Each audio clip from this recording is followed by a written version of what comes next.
I'm at Saddlebag Lake, heading into the 20 Lakes Basin. I'm gonna hit Twin Lakes today.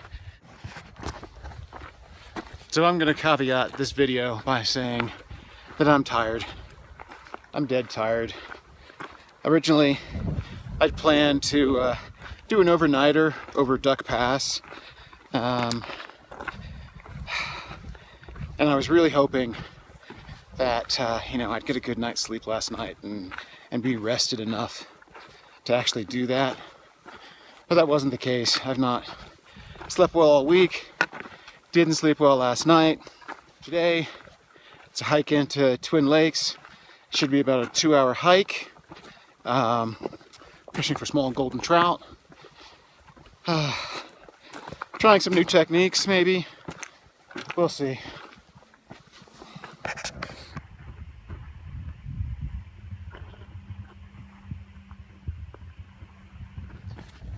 It's a little bit colder than I expected. I'm at about 10,000 feet, and the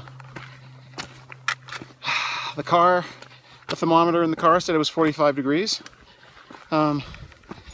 Which for second weekend in August is, a little bit colder than you'd expect. It'll give me a chance to test out this Outdoor Vitals LoftTek Jacket that I purchased as a Kickstarter. I've had it now, well, pretty much all summer. I've not really been too impressed with it. Doesn't seem to really excel in any one temperature range, right? When it's really cold, it doesn't really keep you warm. When, it's sort of soft shell or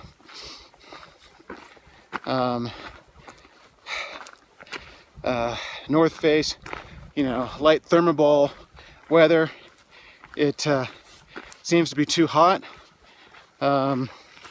It's supposed to be breathable, but it really doesn't really seem like it's too breathable. It's got pit zips, which will help regulate temperature, but I was hoping for, and they sort of touted it as something that was going to be good in various temperature ranges, that it would be good for hiking. We'll see how today goes. I'm hiking in it now. The sun comes down on it. It's pretty warm. I opened up the pit zips. And right now I'm comfortable.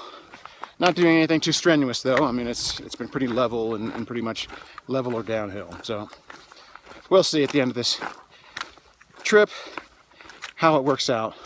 Usually I've got a soft shell that I got from I got it from REI. I think it was in 2003, and I still wear it to this day, and it's great for hiking in. So this thing has big shoes to fill.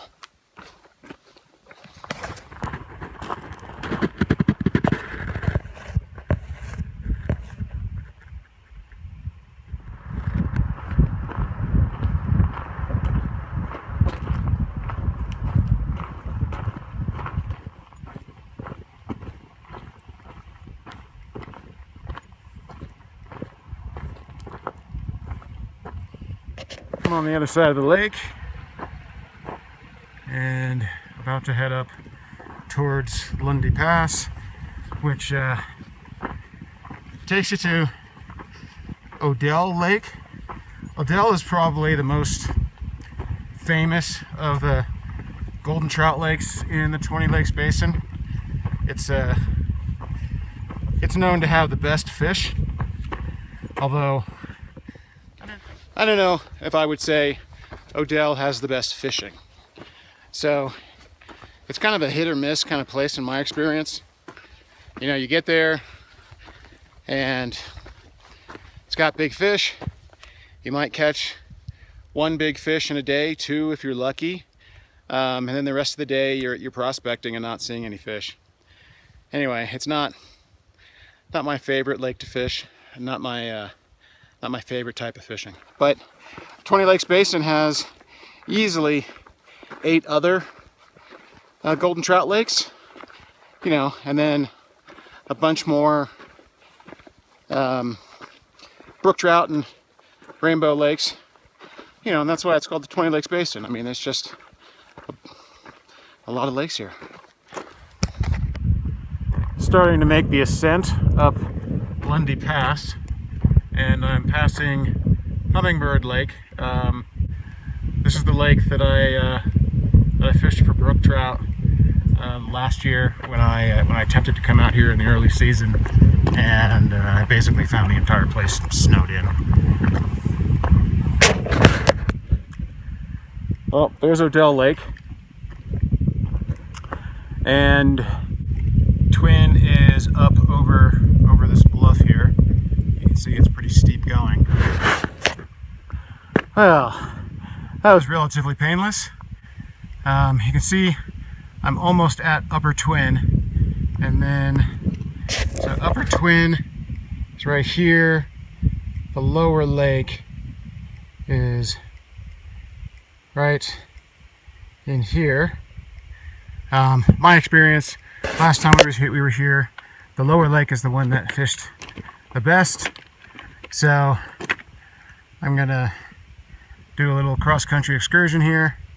Head to the lower lake, gear up, and see what there is to see. As you can see, it's a little bit of a challenge getting down here. You know, all of this drops off, and you make it through there, and then that drops off, and then you got to go around. So it's going to take me a little bit more time yet. So I made it down safely. I found the chute that I was originally looking for, which made it easy to come down. There doesn't seem to be anybody on the lake. So I'm going to gear up and hopefully we can get into some fish. So today I'm fishing my Sage LL, which stands for light line. It's an old Sage rod, graphite. It's the only graphite rod that I fish anymore, and I rarely fish it. It was the first. It was one of the first kit rods that I put together. So you buy the blank as a kit from Sage, and then you buy all the guides and everything else, and then you buy the reel seat and you assemble it yourself. Now, a little bit ago, I saw a fish rise, and it actually looked like a decent fish. I mean, it was a decent rise. So I'm going to start out, I think, with a black ant or a cripple caddis. I didn't tie any cripple caddis this year, so I don't know if I have any in my box. But in the Sierra, you know, the black ant is one of those flies that you just can't go wrong with. It's always a good call. Landing my first golden. I'm fishing dries right now because they seem to be coming up for dries. It's really, really, really cold. So I'm gonna release this guy without actually getting my hands wet. I can see a few fish swimming around in here. Nothing of any size yet. I mean, the biggest fish I've ever seen out of here is maybe 13 inches. And if I can find something that's you know, that goes 8 or 9, I'll be happy. I'm gonna fish the dries for a little while longer, and then if I'm not getting into bigger fish, then I'll go deep.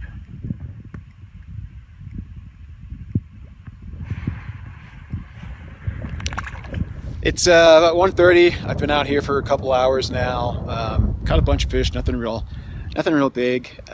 They stopped taking dry, so I put on the soft tackle hare's ear and started, you know, picking up fish right away.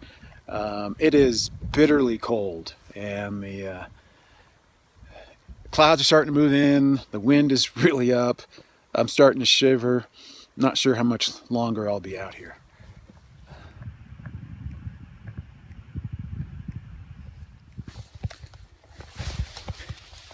So I'm climbing out of Lake 1, or the lower lake, and heading to the upper lake.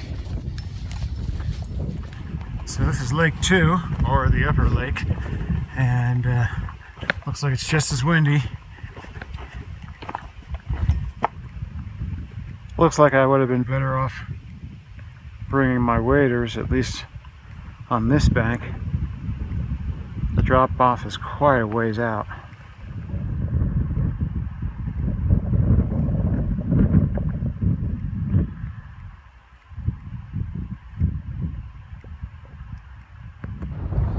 So, geez, I'm back at Lake 1.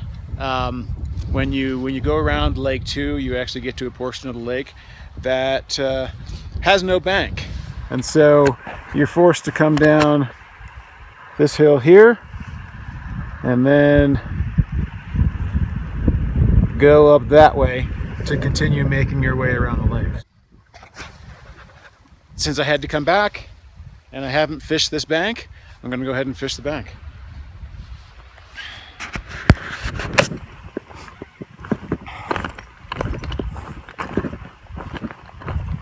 So I'm heading back to the trail. Let's see if this is manageable.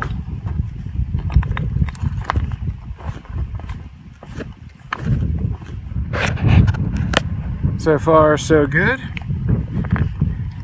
Looks like it'll be manageable.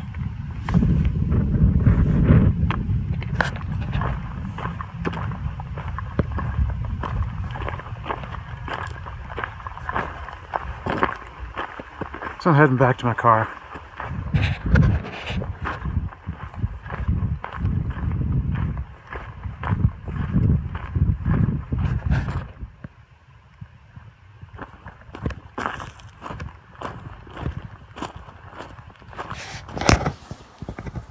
So I've stopped in Tuolumne Meadows on the way home, and fishing in the 20 Lakes Basin was pretty good. Small fish, which I pretty much expected. I was hoping to get into some bigger fish, but they were small, a little snaky, which surprised me. This jacket, this Outdoor Vitals LoftTek Jacket, still don't know what to make of it. It seems to perform fine in like 45 to 55 degree weather in the sun. If you're at 45, if it's 45 and you're in the shade, among the trees, you're cold.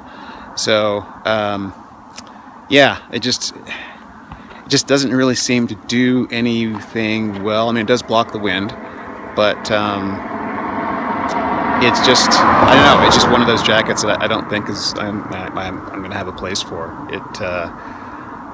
Standing here right now, it's probably about 55, I think, and I'm in the sun and it's getting warm, but it seems to need sun to really, to really stay warm.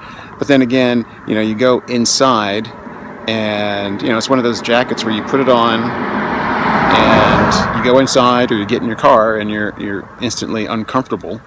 Yet you come outside, and it's 40 degrees out or 45 degrees out in the shade. And you're cold, but then you get to, it might be 60 degrees out, and you're too warm. So it's weird. It doesn't seem to breathe very well, and maybe that's the problem. It's a strange jacket. It does block the wind well. It is supposed to be waterproof or highly water resistant. So we'll see. Maybe late fall camping is where this jacket's going to, where it's going to be used, but during the regular high country season, I just don't see a place for it.